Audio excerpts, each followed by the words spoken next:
આકાશવાણી ભુજ સ્થાનિક સમાચાર વિરલ રાણા વાંચે છે.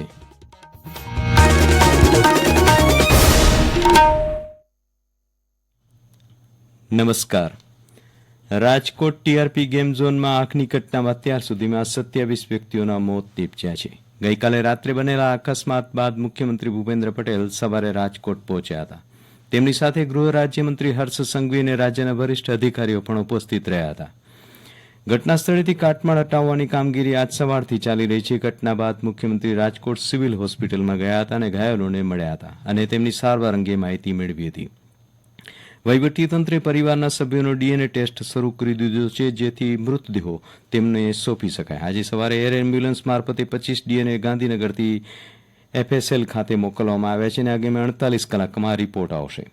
રાજકોટ ટીઆરપી ગેમ ઝોનના માલિક યુવરાજસિંહ સોલંકી સહિત 11 લોકોની ધરપકડ કરવામાં આવી છે. અન્ય માલિકોની તેમના ઘરે શોધખોળ કરવામાં આવી રહી છે.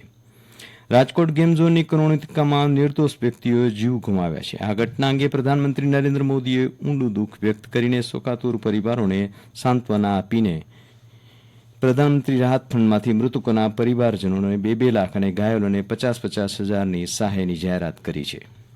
જ્યારે આ ઘટનાની જાણ થતાં મુખ્યમંત્રી ભૂપેન્દ્ર પટેલે મૃતકોના પરિવારજનોને 4-4 લાખની અને ઇજાગ્રસ્તોને 50-50 હજારની સહાયની મુખ્યમંત્રી રાહત ફંડમાંથી જાહેરાત કરી છે. મુખ્યમંત્રીએ ઇજાગ્રસ્તો જલ્દીથી સાજા થાય તેવી પણ કામના કરી હતી.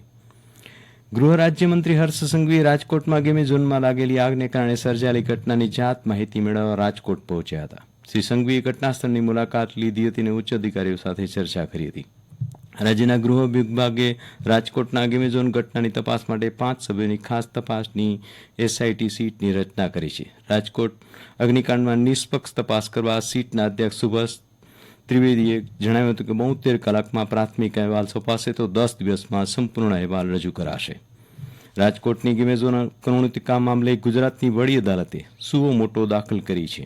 આજે સવારે પ્રસિદ્ધ થયેલા વર્તમાનપત્રોને આધારે હાઈકોર્ટે આ કેસને અતિ ગંભીરતાથી લઈને સુઓ મોટો દાખલ કરવાનો નિર્ણય કર્યો છે. કચ્છ જિલ્લા કલેક્ટર અમિત અરોરાના અધ્યક્ષસ્થાને આજરોજ કલેક્ટર કચેરી ખાતે કચ્છ જિલ્લામાં આવેલા ગેમી ઝોનના સંચાલન સંબંધે તકેદારી રાખવા તેમજ તપાસ કરવા બાબતે સમીક્ષા બેઠક યોજવામાં આવી હતી.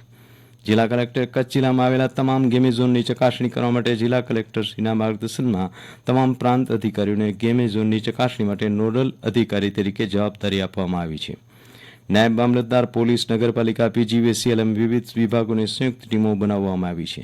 સમગ્ર કચ્છમાં વહીવટીતંત્રની ટીમો દ્વારા ગેમી ઝોનમાં ફાયર અને ઓસોની વિકાસ પરવાનગી અને ઇન્ટરવાયરિંગ સહિતના બાંધકામની મંજૂરીની તપાસ કરવામાં આવશે. આ બેઠકમાં Kutch border range IG Chirag કોરડિયાએ અધિકારીશ્રીઓને માર્ગદર્શન આપતા જણાવ્યું હતું કે ફાયર અને ઓસી સહિત વિવિધ પરમિશનની બારીકાઈથી તપાસ થાય તે ખૂબ જરૂરી છે. ગેમ ઝોનમાં આકસ્મિક સંજોગોમાં રાહત બચાવ માટે ઉપલબ્ધ વ્યવસ્થાઓ તપાસવા રેન્જ આઈજીએ તાકીદ કરી હતી.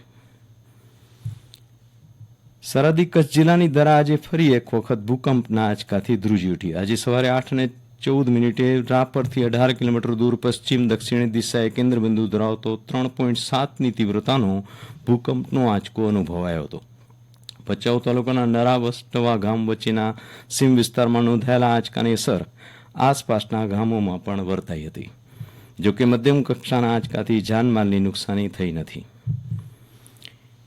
ઇન્ડિયન પ્રીમિયર લીગની આઈપીએલની અંતિમ મેચ આજે કોલકાતા નાઇટ રાઇડર્સ અને સનરાઇઝર હૈદરાબાદ વચ્ચે ચેન્નઈના એમએ ચિદમ્બરમ સ્ટેડિયમમાં રમાશે. આ મેચ સાંજે 7:30 વાગે શરૂ થશે. આગામી 2 જૂનથી શરૂ થનારા ટી20 વિશ્વકપ માટે કેપ્ટન રોહિત શર્મા સહિતના ભારતીય ક્રિકેટરોનો પહેલો સમૂહ અમેરિકા જવા રવાના થયો છે. હવામાન. રાજ્યમાં તાપમાનમાં આંશિક રાહત મળી છે તો મહત્તમ તાપમાનમાં 1 થી 2 ડિગ્રીનો ઘટાડો નોંધાયો છે. હવામાનની જાણકારી સાથે સ્થાનિક સમાચાર પૂરા થયા. નમસ્કાર.